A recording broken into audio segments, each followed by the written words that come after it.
Oh, it's you. Come on in. Welcome to the Scumm Bar.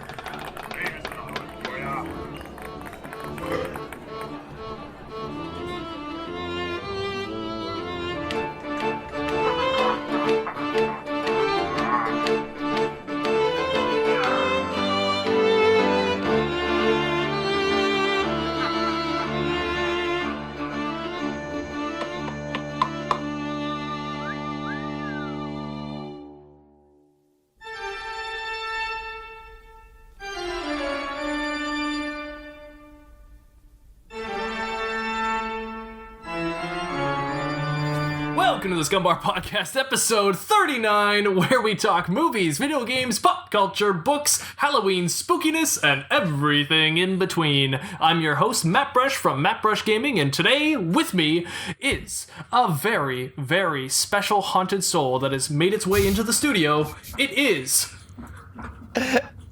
Anth0z. Hello, Anth0z. Hello, and Hey. welcome. Thank you. Thank you. How are you doing on this fine, spooky evening? I'm feeling haunted. Woe is me. Rosebud. Rosebud. I'm not even sure where that's from. I just know it's a saying That's from some movie. What's it called? Isn't the movie called Rosebud? Orson Welles' movie. Oh my god, Citizen Kane. Oh, okay. Yeah. Oh, I still have yet to see that. Right. Rosebud. Rosebud. Anth0z, would you like to hear a joke? Usually. Oh, good. Because I've got the perfect joke for you. My fiance was helping me with this all day Yep. so that I can memorize this joke. And I still forgot it, so I'm looking at my notes. Why Nice. didn't the skeleton go trick-or-treating? Wait, it's not a pirate joke. It's not a pirate joke. What? Why Oh, didn't the skeleton go trick-or-treating? I'm so thrown off. Because he didn't have a sack? Oh, close? Because he had no body to go with. Oh, it's so sad.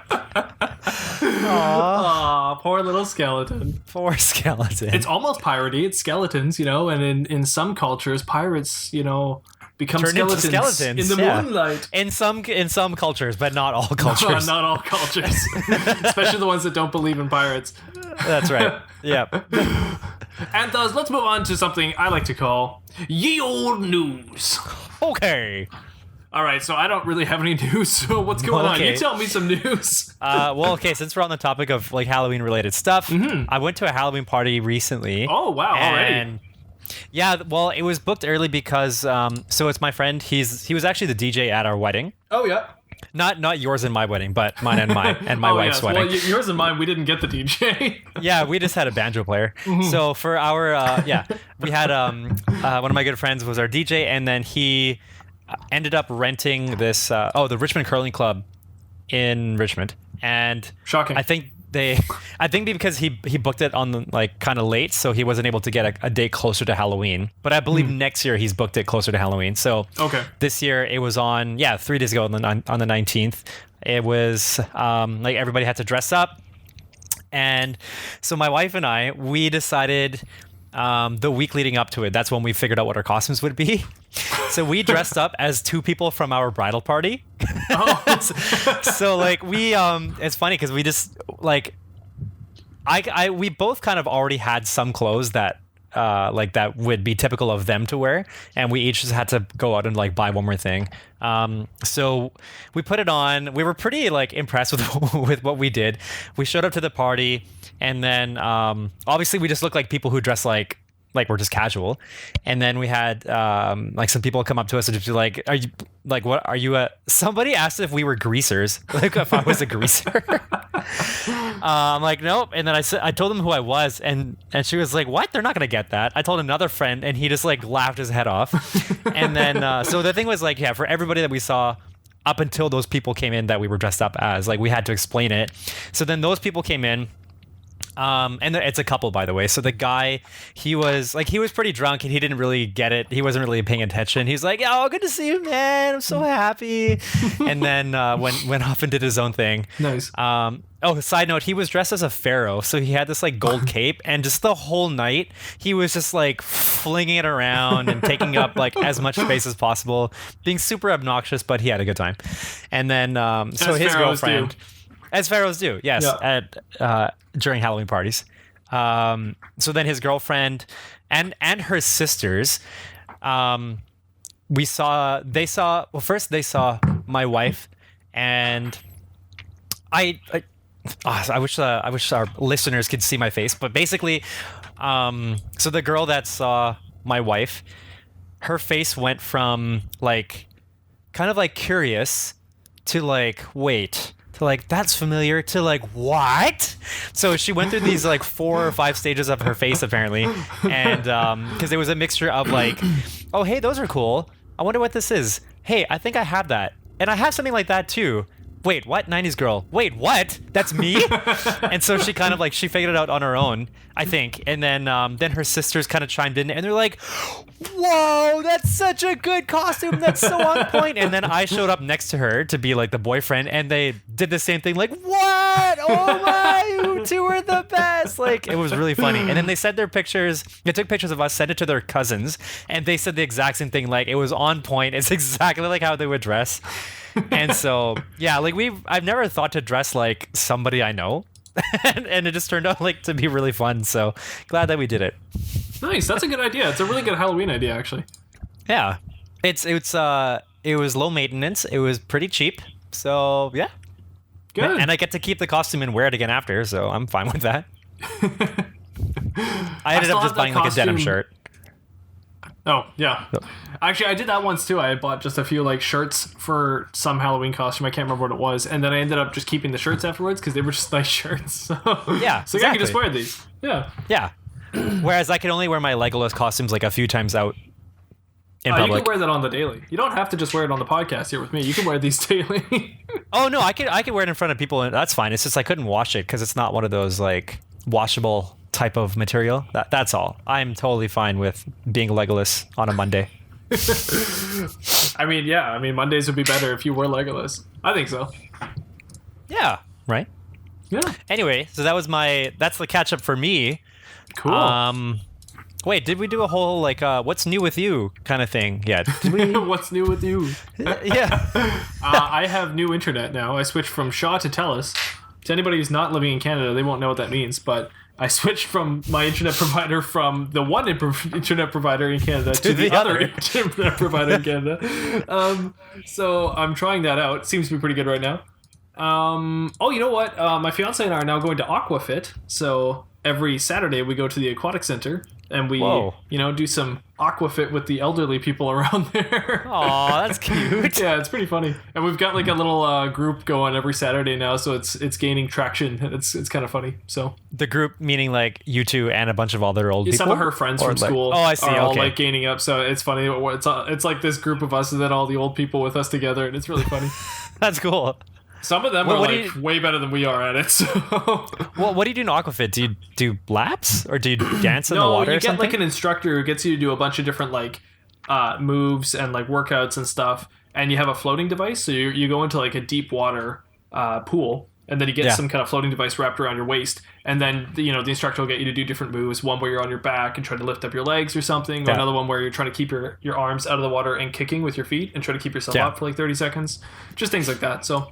Yeah, just like lots of cardio and stuff and lots of upper body strength. So that sounds fun. Yeah, it actually is really good to get into the pool. It's very nostalgic for me because I used to go to the pool a lot as a kid. So, I think that's something that I'd be inclined to do too. I remember seeing maybe a little while back, like there's all these different like fitness trends. Like you go to take a class, right, and you have an instructor, but you're not doing like the typical just like doing crunches and sit-ups on a mat or whatever. Like nowadays you'll have classes where there's you're on the bike, so there's rows and rows of bikes, and then there's a DJ and he's playing like EDM music, and so you're riding the bike to the beat, and then you have to do like different like hand and like upper body kind of exercise like also on beat. That'd be cool. I'd like that. I think I wouldn't mind trying it. What else is there? Then there's one where there's that step bar thing, or it's like a step mat. So you like step up, then you step down, step up, step down, that kind of thing. Yep. But that is all. It's to like hip hop music. So the person in the front is kind of being like an MC, and then you do that to the beat. There's another one that takes place on a pool where it's like yoga mats, or not yoga mats. Sorry, is it like yoga mats, or it's like like paddle boards. I guess something that is like a little more floaty. So Yeah. I think you actually do like vigorous exercises On the water? on the mat or on the board, like on the water. So you'll be doing like those like football runs where it's like the really quick, Yeah. like tiptoe runs, but That like have on to this be a on the water. paddleboard. Yeah, like something that's very buoyant. So Buoyant, there's good classes word. for like everything. There must be a class where you can like be on the water and you get your own desk and there's a laptop and then you can like type to the beat or something. I don't know. I'll start it if there isn't one already. But Tap hero. Yeah, exactly. Yeah, lap tap. Yeah, that's about new with me. As far as Halloween goes, I'm going to be carving pumpkins this Friday. And last weekend I did painting pumpkins. I've never done that before. So we didn't nice. carve them at all. We left the pumpkins intact and just painted the whole thing. So that was really cool. Cool. Yeah. Are you going to end up using it in other ways after? Like, since you haven't carved it out, like, would you yeah, carve it it was in, my- like, cook it? Yeah, my fiance's parents apparently want to keep it intact. I think for something like that. They were going to use the Okay. seeds maybe afterwards or something. I'm not really too sure. So Yeah. Cool. So that's that. And other than that, we're going to have a lot of kids this year for Halloween. So really excited about that because we live right by You an and your elementary fiance are school. having kids already? Well, we live right by an And a elementary lot school, of so a them. lot of kids are coming by. Nice. They're just coming by. They're not ours. Not okay. ours. For now. For now. Yes, exactly. For now. Cool. Yeah, pretty soon that'll be all our kids. Oh. So this year I get to experience the giving treats to kids and spooking them and giving them the treats. Spooking them. But in the coming years, I'll actually get to experience the walking with your kids and going to the houses as well. That's going to be really fun. Oh, I'm that'll be... excited. Man. I've got two big Sony speakers that I don't know what to do with because I don't really have an appropriate setup for them anywhere except for maybe my keyboard. But Yeah. I was thinking for the Halloween setup, what I'll do is put them in my windows maybe and just open up the windows to my living room and put them in the windows so that when people are walking up to the house for trick-or-treating, it'll play like spooky sounds out the front yard for them. Cool. So that's what I'll most likely be doing this year. Or Wow. when you and your fiance eventually become married and have a kid, as you're walking them in the stroller, they could be the subwoofer and then you could be the two speakers. Oh, yeah. That's a don't know good why. costume. I like it. That could be kind of cool.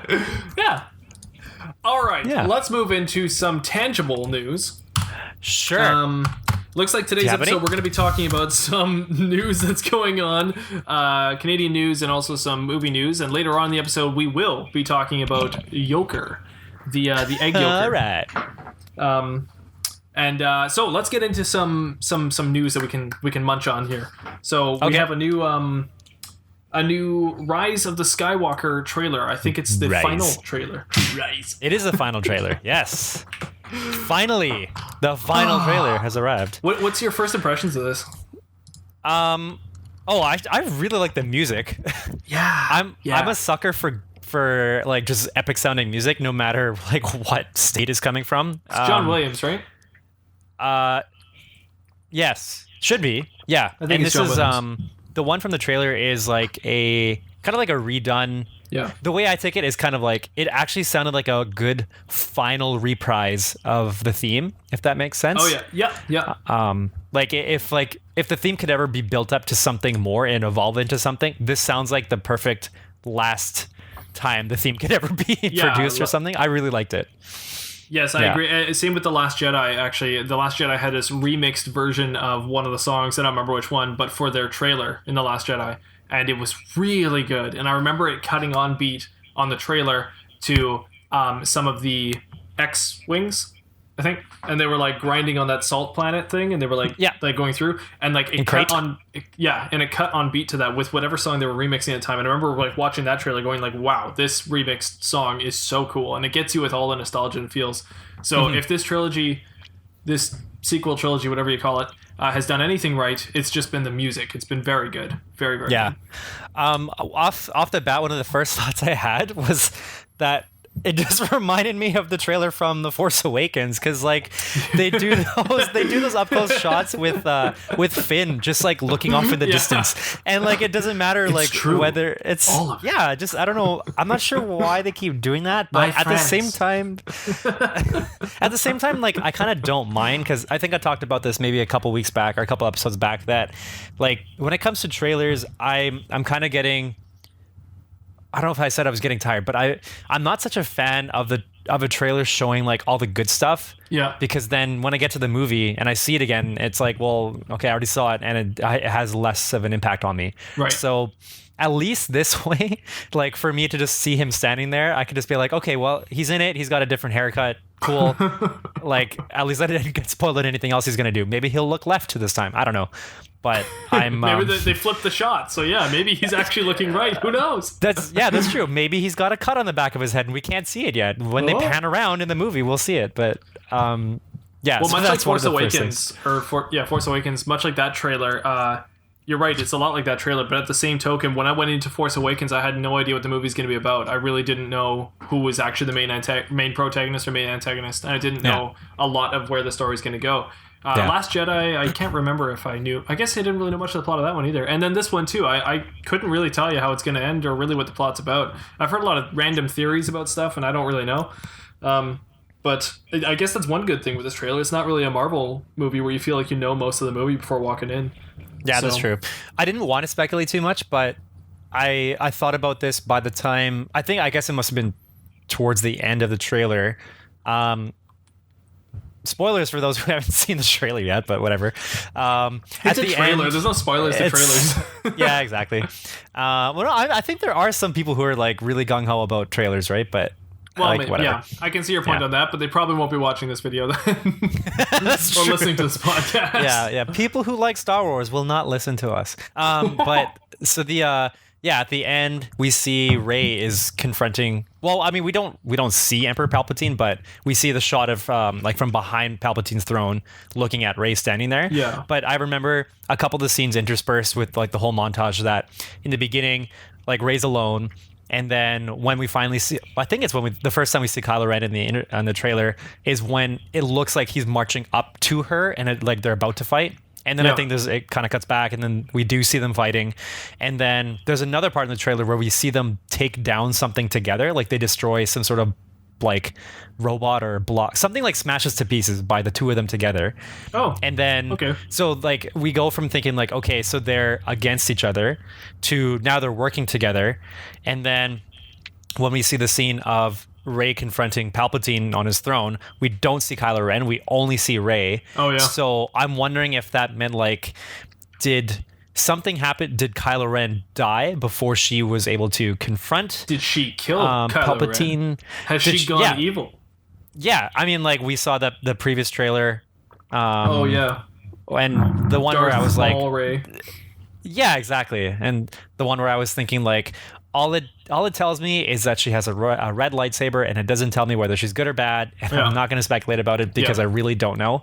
Yeah. So, I mean, feeding off of that, I mean, we still don't know what's going on. So, I'm okay with what the trailers have given out so far, because they've given like enough. They've shown enough interactions that doesn't seem like they're giving away a whole ton.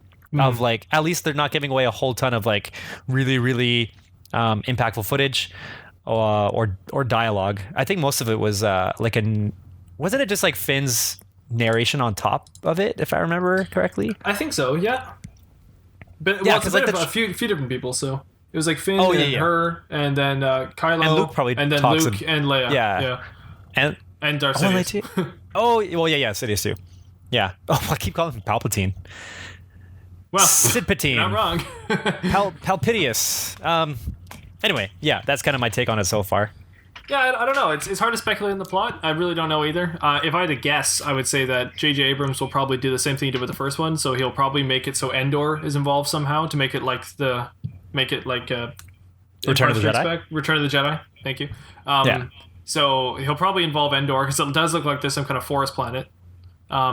And then he'll probably involve something very similar to the ending of Return of the Jedi. So he'll make it so, this is just throwing it out there, but what if Darth Sidious it becomes really evil, and then Kylo Ren decides to then be good. And while Darth Sidious is trying to kill Rey, Kylo Ren then throws the Emperor down some kind of shaft, and then Kylo Ren also dies, and then Rey is like holding Kylo Ren and like removes his helmet or something and shows how like his normal face or something like that. I could honestly see something like that happening in this movie to pay a lot of respect to the older one, and then it just leaving on that note. I don't know if it would be good, but J.J. Abrams isn't necessarily a bad director, so he probably will do something good and figure it out. But I feel like that's the kind of ending we're going for. Okay, just for fun, I hope that because we didn't see Palpatine, Darth Sidious's face. We just see the rice. We just see him from. We see the back of his throne.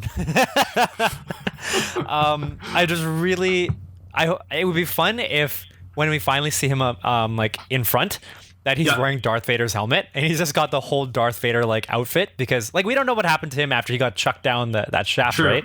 Yep. The elevator shaft in the Death Star. He already looks pretty dang ugly, so I don't know how ugly he's gonna look now. Yeah, he was like an albino prune, but now, like maybe for some reason he was able to get a hold of another Darth Vader helmet, and he just made it his own thing. With these movies, I think the less said, the better. I don't think they should try to answer a lot from the second movie, Last Jedi. I think they should just kind of, they don't have to pretend it didn't happen, but I think they just shouldn't spend much time trying to answer those kinds of things that happen. They should just move on and let us figure it out in our head. And then same with Darth Sidious. I don't think that we should really have to have that explained all that much. People are going to want to know, but I think it's better not telling them. And that's actually what The Force Awakens did a lot of, was not telling us. And I think it just made it better, because since it wasn't answered, we can fill in the blanks in our head.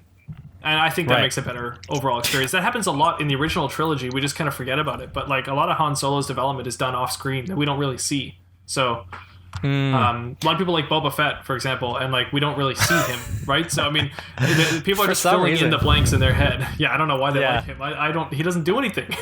he just dies. Yeah. I wonder if maybe they don't really need to do that, because when the movie starts with the scrolling text, like they talk about everything that happened in between the movies anyway, right? So that kind of removes any kind of need to answer a bunch of stuff, because they kind of just did. Yeah. If that makes sense, yeah.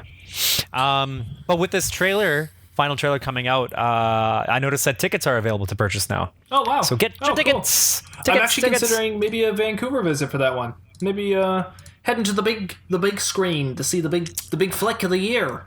Oh, well, you know what? The nearest theater for you as you're coming into Vancouver is the newest Cineplex one at Park Royal. Because you would hit that there was one there. Yeah. Yeah, and they so they made the theaters with the reclining, like the fully reclining seats, and you don't have to go to like a VIP movie theater like you would with some of the other Cineplex theaters. Sorry, I meant to say, yeah. So the auditoriums have the reclining seats for the regular movie screenings. So yeah, that would be a good opportunity if you wanted to get your fix as soon as you get into Vancouver. Get my fix on those flicks. Get your fix. Get your fix. Get your tickets. Get your fickets. Fix it. Okay, what else do you have for news then?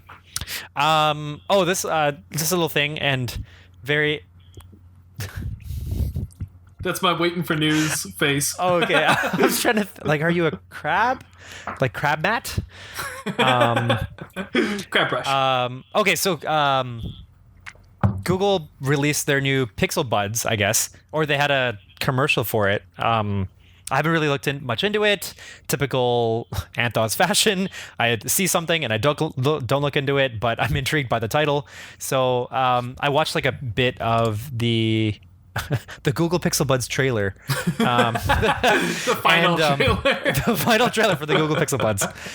Coming December 9th. The part of it has real-time translation, apparently. So if you have it on and you're speaking to somebody in front of you and like they speak in another language, apparently it'll translate it to your preferred language. I think there's probably like a little bit of a lag time, like as if it is like Google Assistant talking to you, because there's a bit of lag time when you say like, okay, Google, and then like a second, and then it'll start like talking to you. And I just turned my phone on, even though I tried to talk really quietly. Okay, Google. Okay, Google. Okay, Google.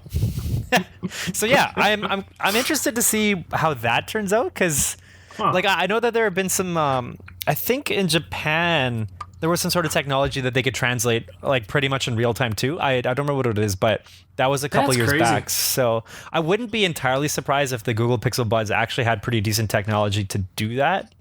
But yeah, we shall see. One time when I was working at EB Games, a woman came up to me speaking Cantonese, I guess. She was from China. So yeah. Could have been Mandarin.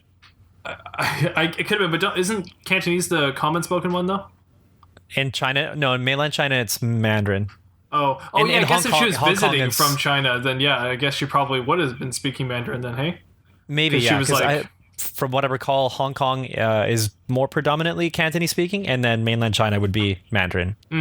Okay, well, she came into the store. She was with a friend who was trying to help her translate, but the friend also didn't really speak English all that well, so it wasn't helping all that much. But she brought out her phone, and she would just speak into the phone, and then like everything would appear on text. And it was sweet. It was weird. So it's like I've only had that experience like once or twice at EB Games there, but it'd be like I'm looking for Assassin's Creed or something. I'm like, oh wow, okay, right. So it's you could do that with Google Translate because the Google Translate there's an app, so you could it's like speak to text. Right. Well, that's what I mean. I think she probably was using Google Translate. I'm not sure exactly what it was, but it was something like that, and just wrote it all out. So this would be a very similar instance to that. It would solve those kinds of issues, I guess. Yeah. Interesting. It is interesting. That's what we do here on Ye Old News. We try to make things interesting. Interesting. Do you have any other news? News for the pews. Nah, I'm good. Oh, okay. I don't have much in way of news. I only have that we had our federal election here in Canada. Results just came in yesterday, so we're coming hot off the press of our new federal election. So, I know politics is fairly boring to most people, and they don't tune into this podcast to listen to politics, so I'm not going to delve into it, anything like that. I definitely don't. We did just go through it, and if anybody knows, Justin Trudeau is our prime minister. Well, he continues being our prime minister as of yesterday, so we are going to have 4 more years of Mr. Trudeau. Yeah, but it'll be a different kind of riding because he has minority seats, right? So, and was it NDP? They didn't get the majority seats, or not majority. Conservative was the next up, right? So yeah, Conservative got the popular vote apparently. So they had more people voting for Conservative, but the way that politics works and the way that you vote, the votes went more towards the Liberals. Yeah, but because they didn't reach the majority, that means they'll have to be reaching out to the opposition party in order to try to actually pass any of their passes. What are they called? To pass their things. Pass their bylaws or policies? Bills. Okay, yeah. There we go. Can you pay my bills?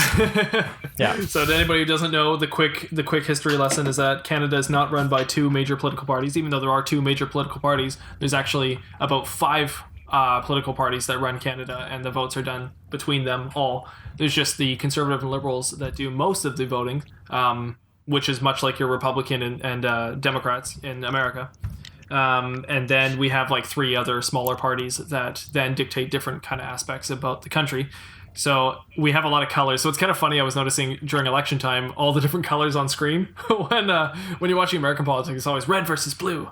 And then in Canada, it's actually swapped. So the Republican is actually blue in Canada, being conservative. And then the Democrats would be red, liberal in Canada. So that was kind of funny seeing that clash of color. But then there's all this other color thrown into it, right? There's NDP, orange. And there's Bloc Quebec, light blue. Then, we must have more than 5 because there's Green Party, there's People's Party in Canada. But the only ones that actually made it, they had to have more than 12 ridings voted in for them, I see what you mean. Yeah. So NDP, Bloc, Green didn't make it. So actually NDP, Bloc, Conservative, and Liberals. So it's actually only 4. So Green is 3, so they didn't actually make an official one. They have 3 seats in the House. Mm-hmm.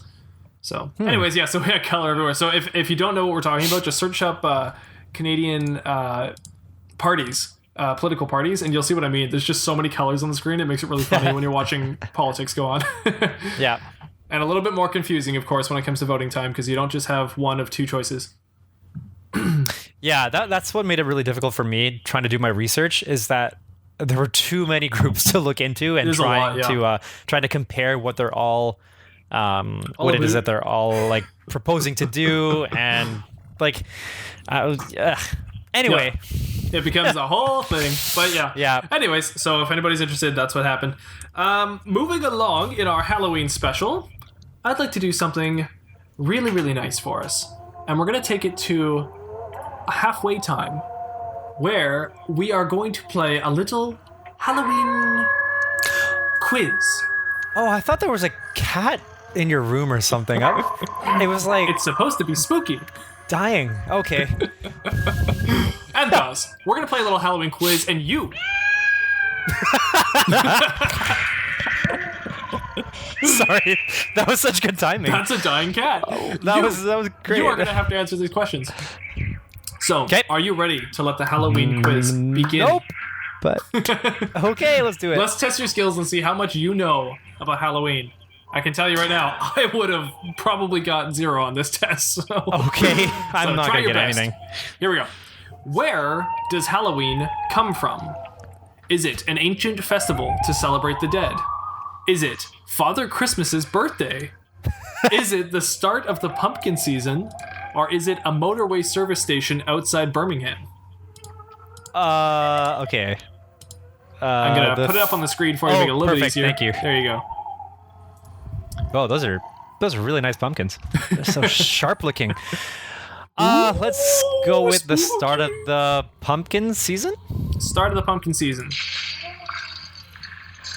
We'll find out afterwards. But Oh, I see. I believe Okay. you're wrong. I think it's an ancient festival to celebrate the dead. All Hallows Eve.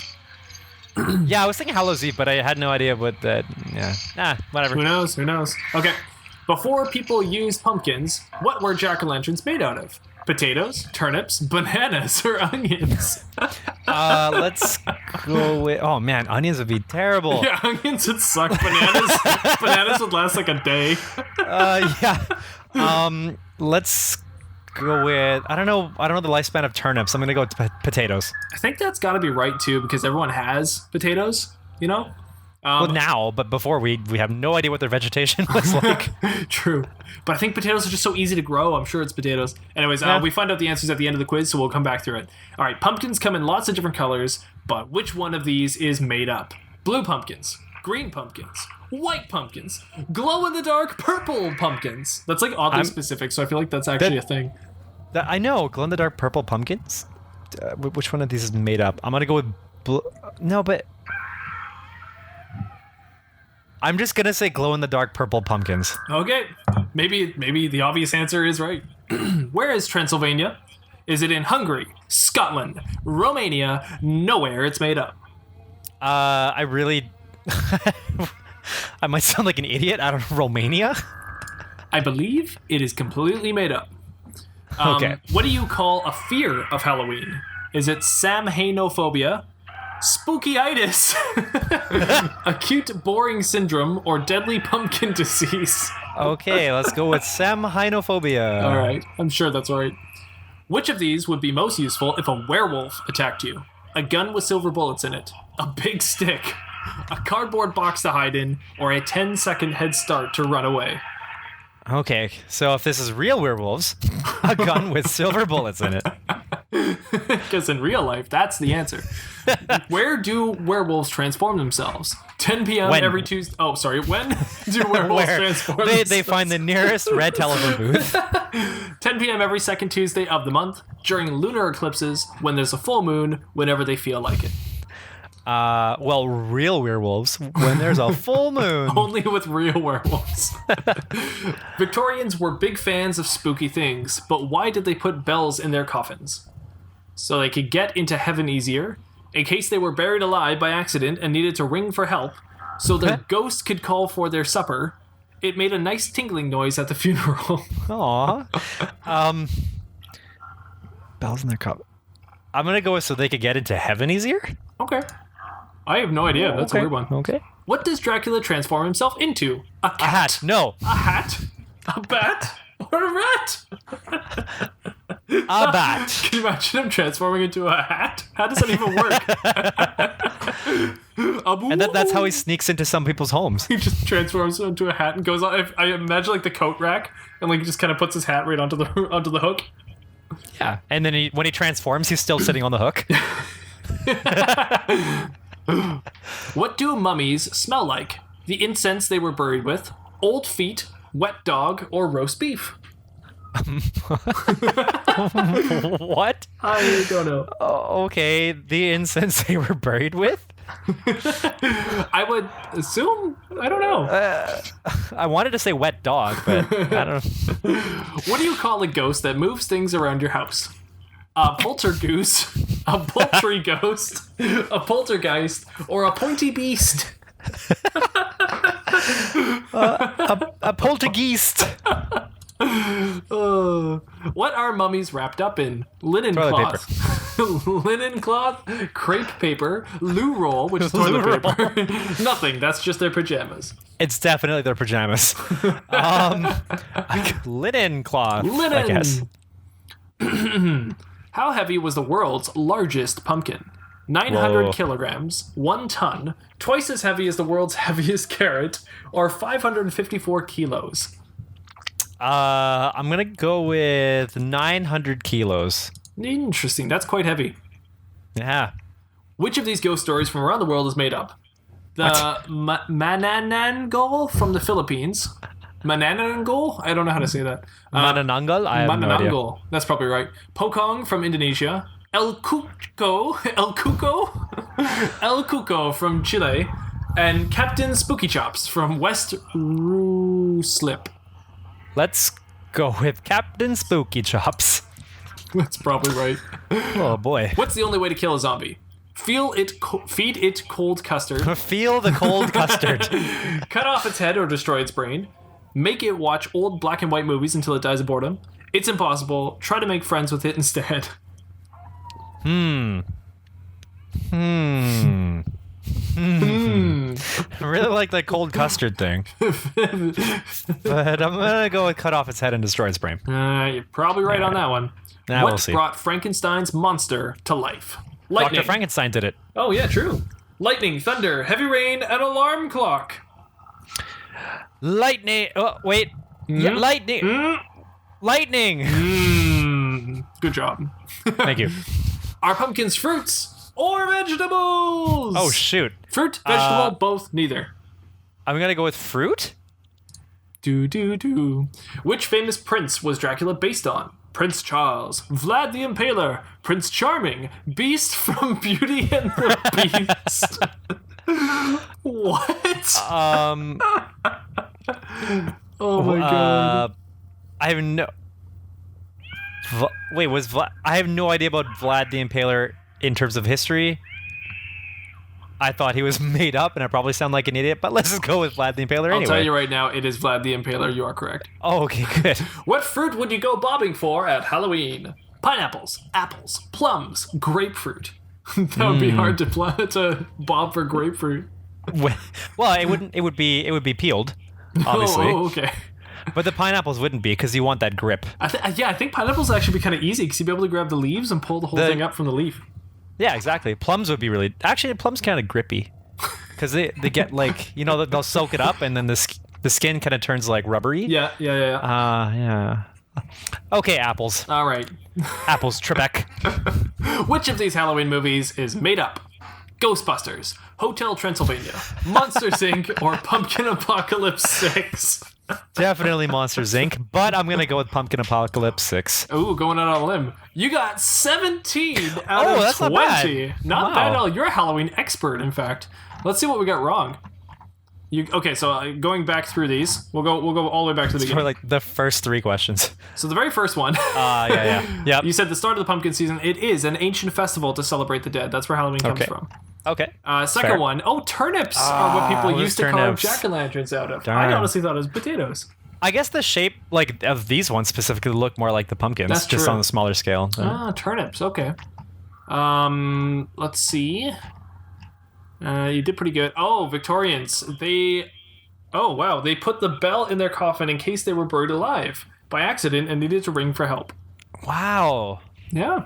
Why would they? I don't know. What? That's a weird thing. But okay, so I see. Like they put the bells in the coffins before the body gets put in there by accident. I guess so. I'm not too sure. Okay. I don't know. I did not think about that order, but okay. That makes Cool. sense. Here's one last bit of trivia. Yeah. Let me... Come in. Come in! The song I played at the beginning of the podcast. Do you remember the song? Yeah, it's the one that reminds me of... oh, shoot, what is it? Oh, you know when you first... I think it's either the Nintendo Super Mario, like Super Mario 1, or it's a Super Nintendo Super Mario Brothers, or Super Mario World, sorry. And when you first enter the castle... No, it must be Super Mario Brothers. I don't know. There's a bunch of like organ music, and it's just like scrambling, and it's just all over the place. You sure that's not Super Mario 64? It's one of the Marios. I think it's that one. What composer made that song? John Williams. Older than Haydn? that. Beethoven? Haydn. Oh, not Beethoven. Haydn? Can I just run through all the ones that I know? Haydn. Go for it. Chopin. No. Mozart. Bach. No. The other Bach. Oh, it was Bach. Okay, cool. It was Johann Sebastian Bach. Bach. It's Johann Toccata and Sebastian Fugue in D Bach. minor. It's just a regular song he made, and then somebody for some reason decided to make that a Halloween song. So I wondered how he felt about that. I don't know. I think he's pretty upset. I believe he tweeted about it the other day. Oh, is his coffin ringing? Probably. Maybe he wasn't a Victorian. He's got no bell.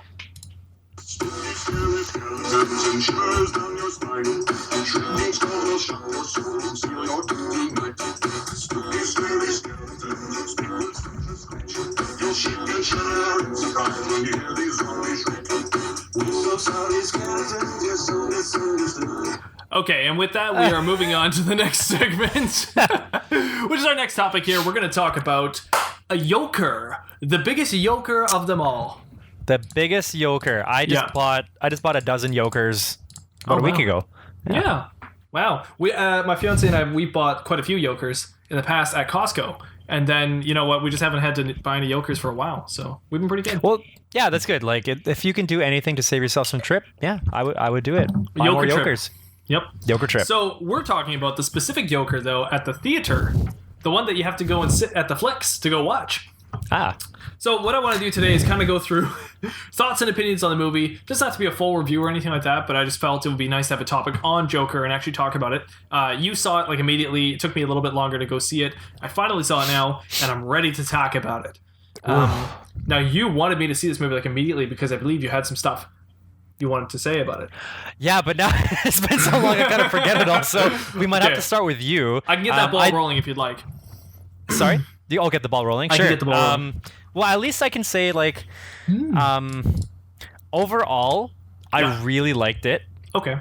Do you want to rate it out of 5? Because I've got a good rating out of 5 I gave it.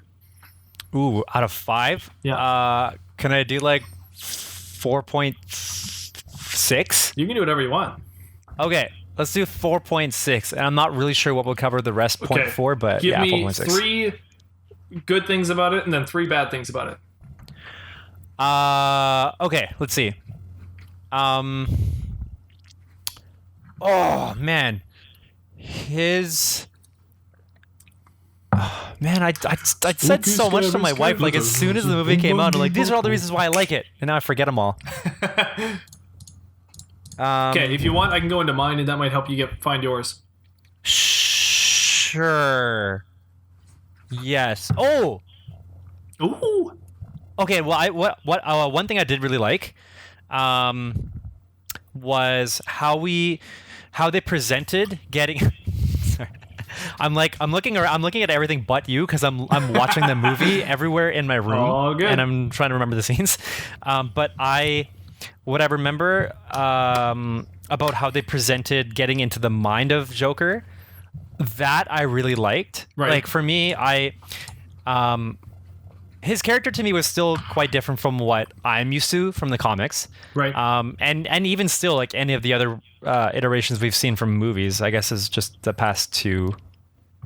Right? Yeah. But so what I really liked about how they presented getting into the mind of his was that we saw him being like we saw long instances of him being completely delusional, like experiencing these things that was making him feel really good, and in the end, like none of it really happened. So for example, like when he met that girl, like the neighbor, and by the way, she plays Domino in Deadpool, doesn't she? Oh, that's where I knew her from. I knew her from somewhere. Yeah, you're right. I thought so. So they met, and then he. Oh, this might be spoilers, by the way, for anybody listening. We might get into some spoilers here. Oh shoot! Should we do non-spoilers and then spoilers? No, let's not worry about non-spoilers. Let's actually just. I don't want to have to worry about spoilers. It's been long enough. If people want to go see it, they should go see it. If you're worried about spoilers, don't go on ahead because I want to be able to freely talk about this. So. Okay, sure. So, he meets the girl, and then he goes off and does his own thing, and he has this like total mind flip. Comes back. Well, I mean, we are led to believe that he comes back to be with her. Ends up like he all of a sudden becomes like super confident. Like walks into her room, starts kissing her, invites her to see one of his shows. And then later on, she's there, quote unquote, with him while his mom is in the hospital. And so there is such a long instance of her being a part of his life, but it's all in his head. And I love that there was so much of it, as opposed to just kind of just like, oh, there was one instance and he was just being delusional. But no, it was a recurring thing, and like it kept his confidence up. And then later on, I think he did come to realize later on that it wasn't real, right? Or did he not? I can't really remember now. I think he kind of knows that he's making that up, but I don't know. I mean, that's not really explained to us, so it's kind of up to you what you think about that. Okay. But, I don't think they don't specifically say if he knows that he has like alternate kind of flashes going on. Yeah. Well, I just really liked. Yeah, I really like that portrayal of getting into his mind, like that direction of it. I just thought that really worked. So, yeah, that starts us off. You go. All right. I'm coming out of the gate hot, and I'm giving this movie a 3 out of 5. Okay. Don't get me wrong, I'm not saying it's bad. Definitely not saying it's a bad movie. There's a lot about it I don't like, and there's a lot about it I do like. 3 out of 5, I found it long, really drawn out and long. It's interesting to see a superhero movie done in this style, for sure. I really like that. It's pretty much Taxi Driver, which is cool, because I really like Scorsese, and I like the movie Taxi Driver, so I like to see a lot of the themes that were thrown into it, like the gunshot motion on the head and stuff, and the realization of a political party leader, and that the feeling like you're oppressed and down and wanting to like make that change as the small guy to make the change for the overall world, and then seeing the change happen throughout the city and feeling like you're the one responsible. That's all right out of Taxi Driver, and really well done with the homage. So nothing wrong there. It's just, I think I was asking myself the whole time, why does this have to be a Joker movie? Because with it being a Joker movie, it's at the detriment of Joker himself, the character. Joker's so much better when we don't know anything about Joker.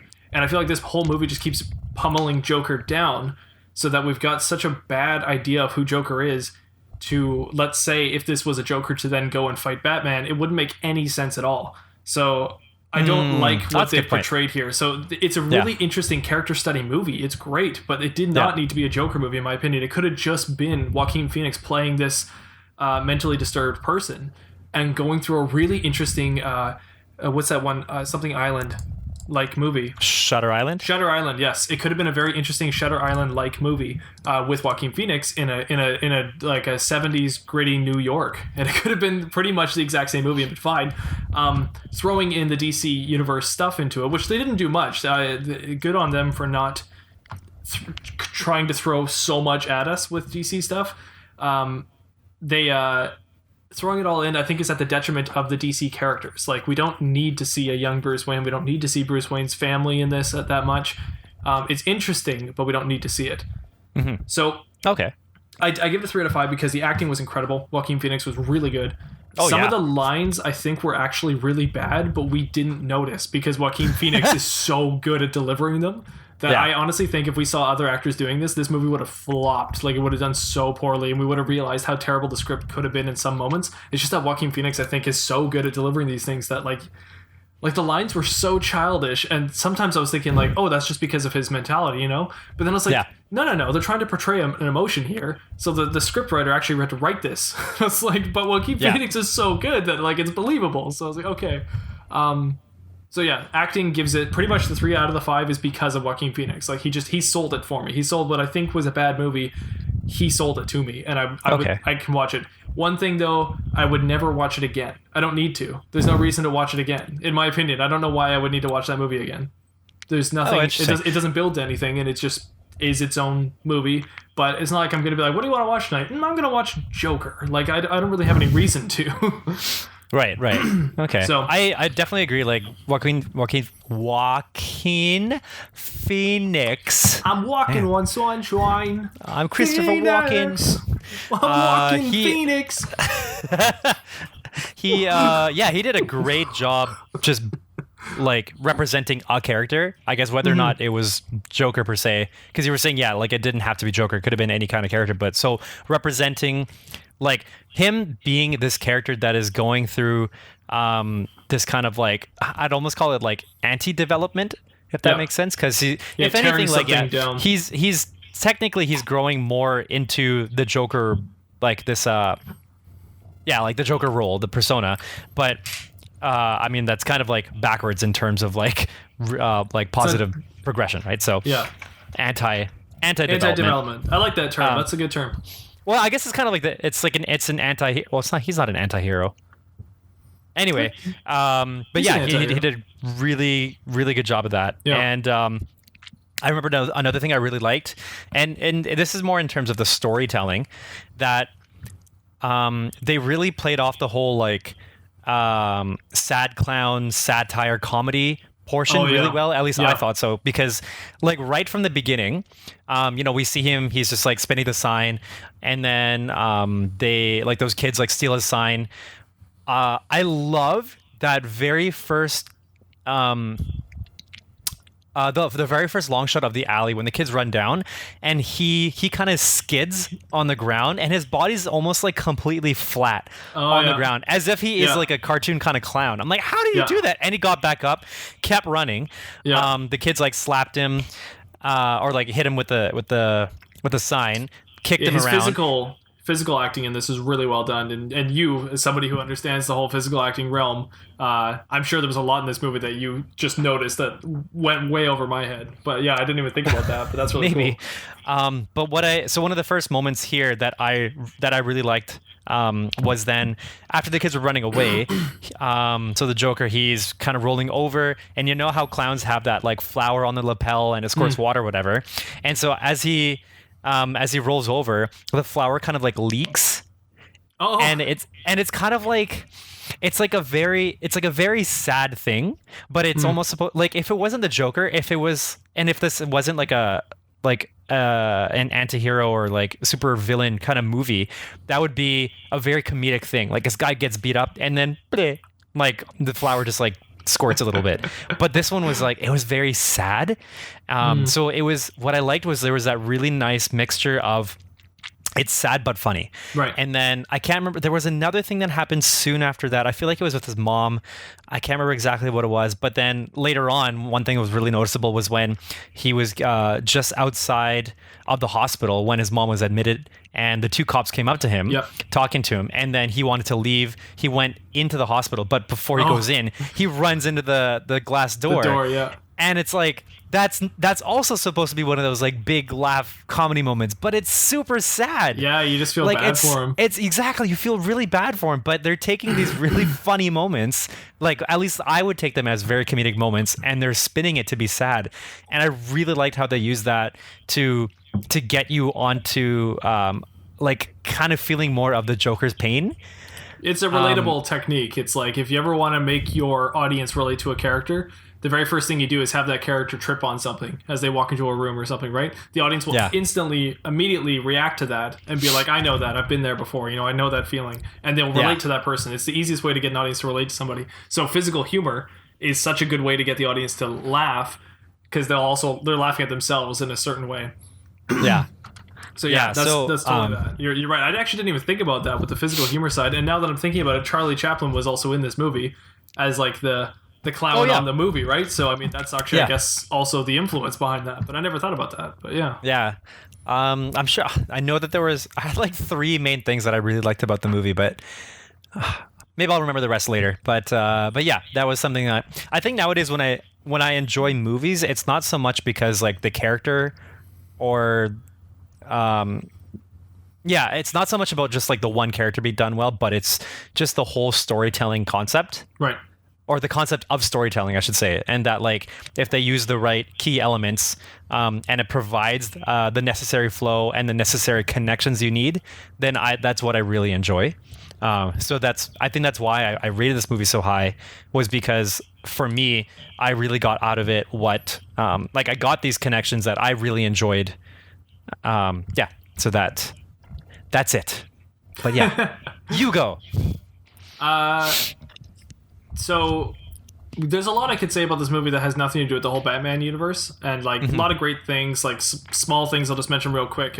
With the first brutality scene on the train, when he shoots the boys, there is something more real about that scene that feels like you feel the gut-wrenching punch of it so much that really?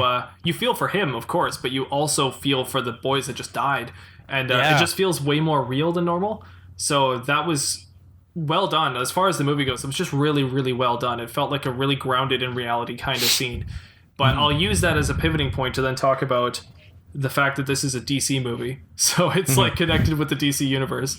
So when the movie gets to its third act, it totally changes in tone entirely. Like he's now killing guys that come into his apartment like it's nothing. He's now putting on makeup and becoming like this new persona, and the music changes. Like the music kind of progresses as the movie goes on and changes to this new level by the third act, and it's big and bright and happy, and he's just so full of confidence by the end of the movie. And we're starting to see what is an actual Joker character, something that actually would fit in the DC universe. So for me, the whole third act, at the very ending, he's all going off to the TV show and all that, and as we know, like there's now anarchy in the streets and a clown uprising that's kind of happening. It's like a message for the city of Gotham at the time. I almost feel like there's another movie here that could have been made that would have been very intriguing, very, very good. You can cut out the Thomas Wayne stuff and all that storyline. Let's just say we had a Batman movie, in my opinion, Robert Pattinson, like a newer Batman. He's a bit younger, and and it's like Batman, the Rise of Batman or something, right? And the whole beginning of the movie is the end of that Joker movie. Like, let's just say the Joker movie didn't exist. And like the beginning of the Batman movie, the first 10 minutes, much like The Dark Knight, where the 10 minutes is all on the Joker, this Batman movie is that Joker scene. He's off at the night show. He has his moment where he shoots the person on live TV. Then he's in the cop car. Then there's like the slamming on the streets and all that kind of stuff. And then they're praising him. And then he gets up and they're like all like, oh my God, Joker, Joker, Joker. Then it cuts to black. And that's just like Batman. Like that would be so great, because you'd be like, here we go. Here's our villain. And like, now let's get into the Batman of it all. Let's get into the other balance of it all. Yeah. But since that's where the movie kind of ended, you're just kind of left with like, what? Like it doesn't make sense, because the Joker we see at the end of the movie, he's a guy who fell into that role, Forrest Gump style, by all these micro things that happen throughout the movie, right? Like he just like slowly, like you said, he was slowly de-developing or whatever you said. Anti-developing, thank you. He was doing that throughout the movie, and then at the very end, he's like now becoming what we're seeing as a Joker character, but with the baggage of all of that from the past. So think about Heath Ledger Joker, and then this Joker at the end of the movie. Like, I can't see him fighting Batman for 2 seconds. I don't think he would have any kind of maniacal plan. I don't think he would have anything, because he doesn't seem to be that kind of guy. He's just a guy who fell into that role accidentally and is praised for it, because he's aloof kind of on the issues. But sure. But that said, like this is still the origin of Joker, and when he meets Bruce Wayne is like a 2-year-old.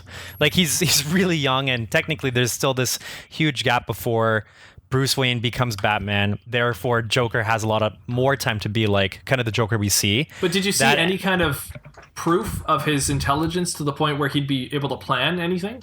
Like the Joker's famous for being able to plan a lot, right? Like, But that's another thing that I was kind of struggling to get on board with for this movie too, and it's not so much the planning part, but it's just the rationale. So like the conscious to put things.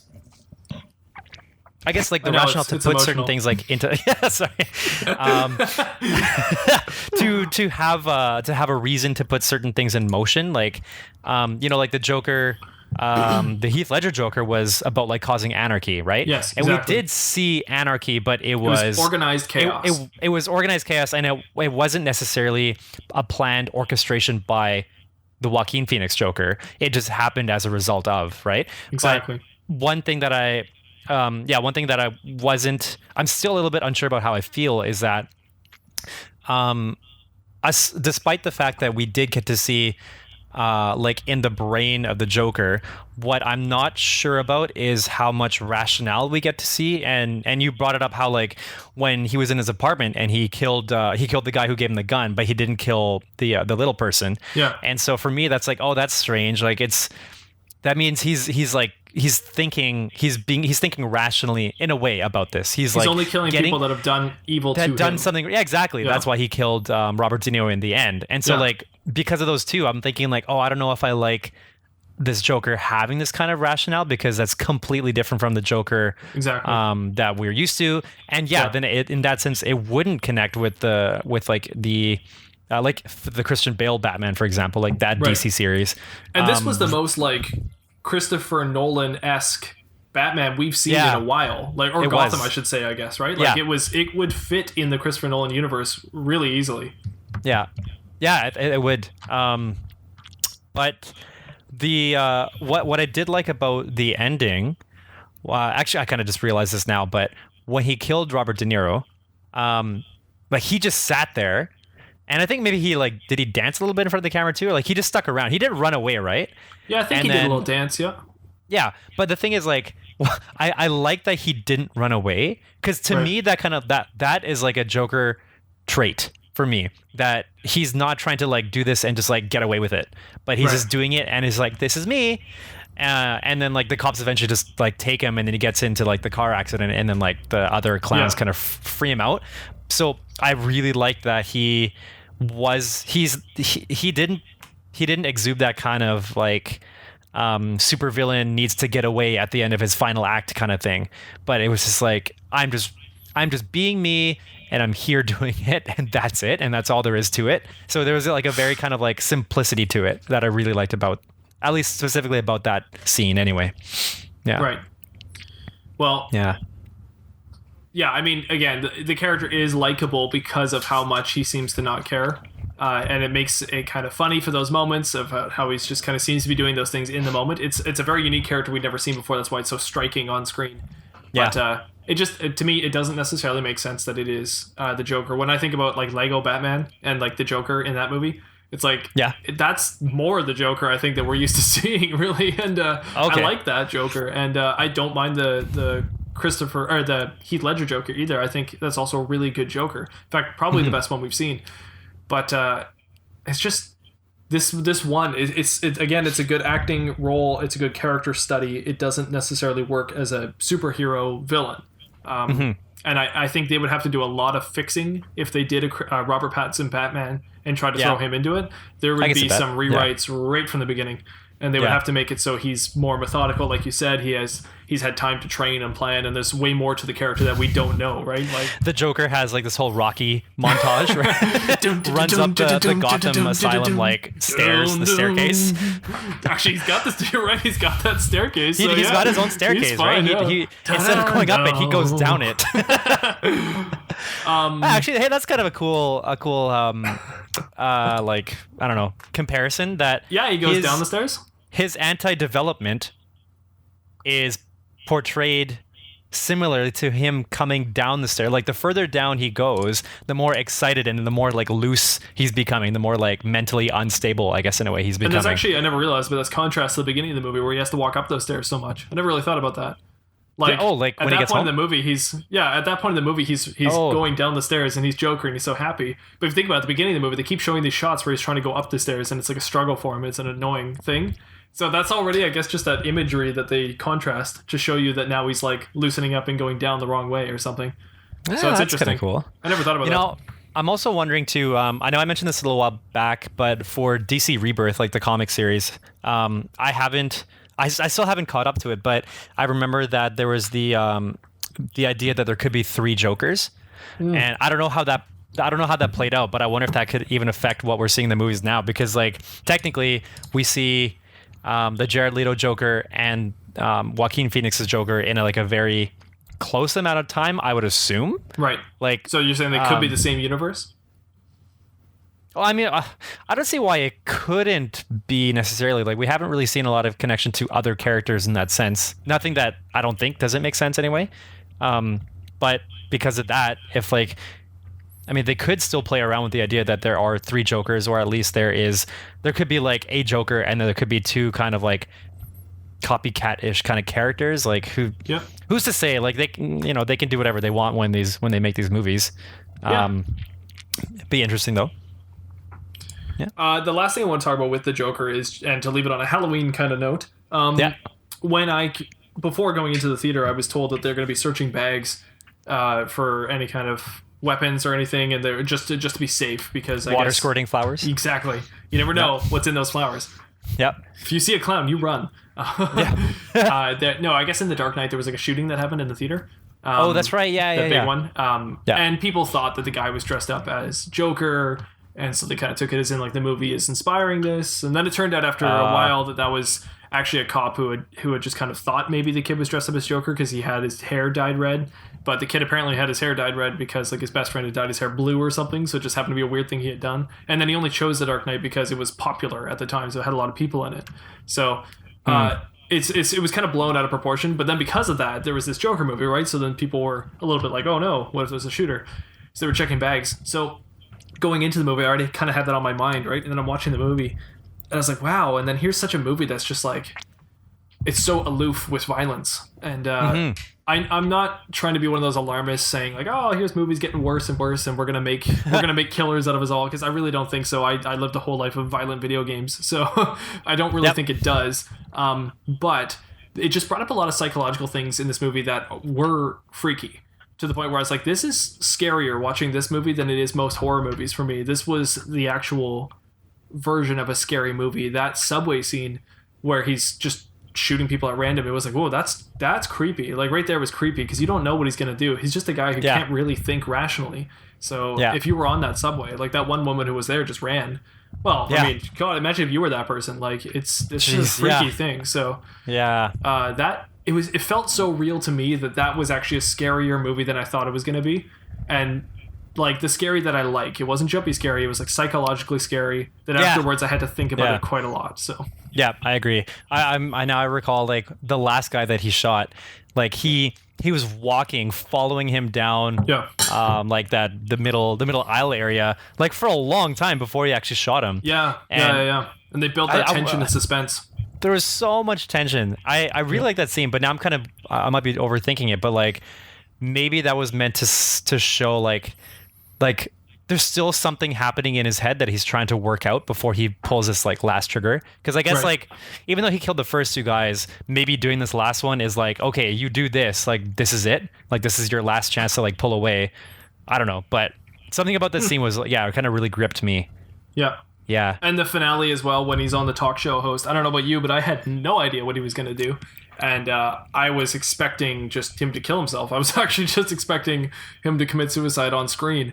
And so I'm there. It's so tense, and it was like watching an orchestra or something. Like you're watching the tension build in subtleties as it goes on, and it was really well done how they built that tension. But how they made the character and the psychological aspect to it, I had no idea what he was going to do next. So it was freaky. Like, and it's not like it's when you're anticipating a jump scare. It's that same feeling, but you know it's not going to be a jump scare. You just know it's going to be something that's like terrifying on screen. Yeah, so, like it's something that's just like mentally jarring. I don't know. Like I know what you mean though, for sure. Yeah. But it's totally different watching that than watching like The Dark Knight, where he's like, "Oh, want me to show you a magic trick?" and then slams the guy's head on the table. You know, it's totally different than watch, because that's like played off comedically, and also the cutaway doesn't show anything. This is played off darkly and intensely and reality, and it's like they're grabbing you and being like, this is true, this is real, instead of saying like, this is a funny movie. Like, yeah. It's intense. The contrast between those two scenes is crazy. So yeah, there's something there, and I didn't like seeing it, but at the same time I liked that I didn't like seeing it. Yeah. Well, what do you think of his color scheme as his outfit, going with the whole burgundy or like maroon? Like, I think not it's going with the interesting. purple? I think it's very 70s. I liked how it fit the setting they were in. But if they do a Batman movie and he returns, I would love it if he dons like an actual purple aesthetic. I think that'd be a lot better. Yeah. Okay. Yeah, that's fair. I'm not sure if it really made a difference for me. I think like maybe it just. I guess it fit with like the colors, like, because we kind of see more like tarnished rustic colors. It's like, what is it, when does this take place? That was in the 70s. It wasn't this. Oh, okay. Yeah. At least I'm pretty sure it was like. Yeah, that's right. Yeah. 70s are like 70s. Yeah. Yeah, 70s are like 80s. For some reason, I remember seeing 80 something, but. It might be the 80s. The 70s, 80s have like a blending, right? So it could be like late 70s, early 80s kind of thing. Right. But yeah, I like the colors that they used. I think if they went with purple, it would have been like so vibrant, and it would have been he would have like stuck out too much. Yeah, that's what I mean. I think his color scheme works for the setting really well. Yeah. You're right. Purple would have looked a little bit weird. It would have had to been like an off purple. But that's what I mean. If it modernizes it and they have a purple costume for him, I mean, it doesn't have to be that modern. Even if they made it in the 90s or something, then he has a purple costume. I think that'd be good, because then when you see the brown one, you think about his like past, and it feels like an origin. So it's kind of cool. It's like the first kind of costume, and then it changes as it goes. Yeah, that'd be interesting. Yeah, but if they do a Batman with him in it, they're gonna have to do something about age and figure that one out, because it's gonna be weird. He's like in what looks like late 30s, maybe 40s, and Batman's like 12. So yeah, well, that's partly why I was thinking that maybe they could do with that whole like 3 Jokers thing, because maybe he's not the one that Batman ends up facing in the end, right? Like maybe like it could still be the Jared Leto one, because we've seen him and Batfleck, and like they're roughly the same age range, I guess. I don't know, something like that. Even though Jared Leto's looks like he's like a 16-year-old or something. Sup with the PlayStation whack. Sup with the whack PlayStation. Sup. One of those stupid little 16-year-old boys who pull their pants up in a weird way, or their underwear's high but their pants are low, and yeah. Is that your friend's reference? They're just. Are you gonna get into your friend's reference like that? I guess that'll be my friend. Sure. Sup with the whack PlayStation. That's my friend's reference. That's Joey, right? That's Joey when he's auditioning for the role of like a 19-year-old, and I don't know, when I see Jared Leto as that like all these like grills and tattoos, but he looks like he's some sort of like 19-year-old that just went rogue. And so I just think of Joey. I don't know. It's like that meme with Steve Buscemi. He's like, how's it going, fellow kids, or whatever? And he's like got a skateboard and like a hat, but he's like super old looking. I have no idea what you're talking about, but okay. There's a meme, which is just one of those things. When an old person's trying to be young, it's just really funny. Okay. Anyways, that's gonna do it for me, Anth0z. You can keep on talking, but I'm done. So what I'm gonna say is, well, I guess I'm just gonna keep talking a little bit while you're doing that, and I will just. Where can the audience find you? If you want to find me, you can find me usually when I'm actually tweeting. Although I promise I am actually still looking at Twitter. Like, I'm there. My account is active. So you can reach me there if you want to. And it's at Anth0z1. That is at ANTH0Z1. And if you want to find me, you can find me also at Twitter at Mattbrush Gaming. Or you can find me at YouTube at Mattbrush Gaming. You'll also see this podcast in a video form on YouTube, where you can watch it with your eyeballs. Mattbrush by Gaming. You can watch this on YouTube with your eyeballs, or if you want to use your earballs, you can listen to this on any kind of podcast platform out there. We got Spotify, we got Podbean, we got Stitcher, we got iTunes. That's what I always forget. We got iTunes. MyTunes. We got MyTunes. And LiTunes. We got LiTunes. And FryTunes. And if you want to leave us any kind of comment or review or like, please go ahead. Just leave us a comment, give us 5 stars, and let us know why you love the episode. Or if you want to give us flack, you can email us at the scummbarpodcast@gmail.com. Great. I think that covers them all. But you know what I forgot about? Oh, it's one more thing, actually, I forgot about. It's that Anth0z has something he would like to tell the audience. Delving deep into the subconsciousness of your own life can really cause trauma that brings up all the kinds of stresses that sometimes people don't want. So always do yourself a favor and eat and sleep a lot. Wiser words have never been spoken here in the Scumm Bar Podcast. Everybody, have a good night. Halloween. Halloween. Halloween. Halloween. Halloween, shut the Halloween, Halloween, shut the Halloween.